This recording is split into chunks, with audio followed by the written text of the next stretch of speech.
Coolabah pedestrian rail crossing, a test of the state commitment to active transport, by Susan Foreman. Support for a grassroots campaign to build a safe pedestrian rail crossing at Coolabah Reserve in Eltham has surged in recent months. Yet despite the groundswell, locals say the Victorian state government has remained conspicuously silent, failing to meet its own legislated deadlines and leaving families east of the railway line waiting for action. The proposal, dubbed the Coolabah Connection, aims to link Coolabah Reserve with the Eltham North Adventure Playground via a signalised at-level pedestrian rail crossing, mirroring successful installations in Diamond Creek and Montmorency.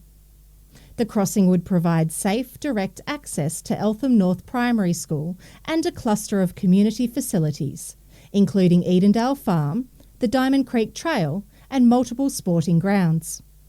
Over 1,000 residents have now signed the petition calling for urgent investment, citing safety concerns, environmental benefits and the need to reduce traffic congestion around Wattle Tree Road.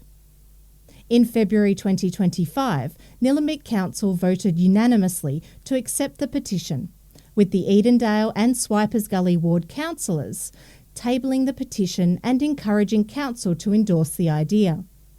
A number of councillors expressed support for the project and highlighted the current lack of formal crossings in the 1.9 kilometre stretch between Wattle Tree Road and Allendale Road. By comparison, there are 8 crossings in the preceding 2.6 kilometres through Eltham.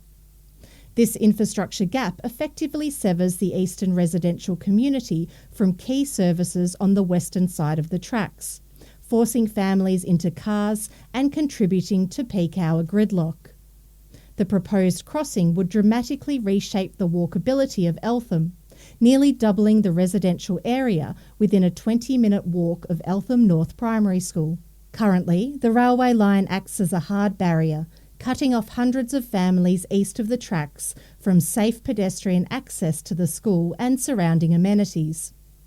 With the crossing in place, Coolabah Reserve becomes a natural gateway, just 5 minutes from the school via the Diamond Creek Trail, unlocking access for entire neighbourhoods previously reliant on cars.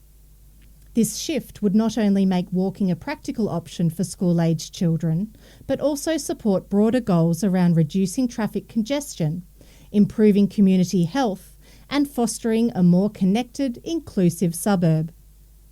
While petitioners are happy with the response from local government, they feel the Department of Transport and Planning is dragging its heels. A Freedom of Information request lodged by campaigners in January seeking comparative costings for similar crossings has yet to receive a formal response, despite statutory frameworks requiring one by March. As the legislated deadline passed, the department assured campaigners the matter would be treated as urgent. Yet the most recent communication offered only that consultation is proceeding gradually. It's deeply disappointing, said campaign organiser David Baxter. Our local Member of Parliament, Vicky Ward, has told me she has a very strong will to see this happen, yet the wait continues. Mr Baxter highlighted the fact that the proposal aligns directly with multiple government strategies, including the Victorian Infrastructure Strategy 2021 to 2051, which urges partnerships with local governments to fund pedestrian infrastructure, and the department's own Strategic Plan 2023 to 2027, which prioritises active transport. It also supports Plan Melbourne's vision for 20-minute neighbourhoods, a goal that remains elusive for Eltham families east of the tracks.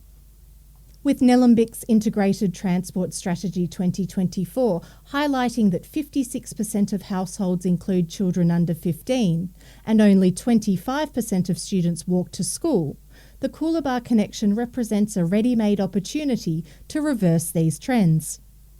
There is an informal sort of dirt track going up and across the rail lines, said Ave Puglielli, MLC, member for North Eastern Metropolitan. Mr Baxter said people are already crossing frequently at this point, which is just not safe. It is time to make a formal and safe crossing for this community. The message to the Victorian Government is clear. The community has spoken, the council has acted, and the evidence is overwhelming. What's missing, he says, is the state's commitment to fund and build the crossing. Until then, over 1,000 families remain cut off by a railway line and by bureaucratic inertia.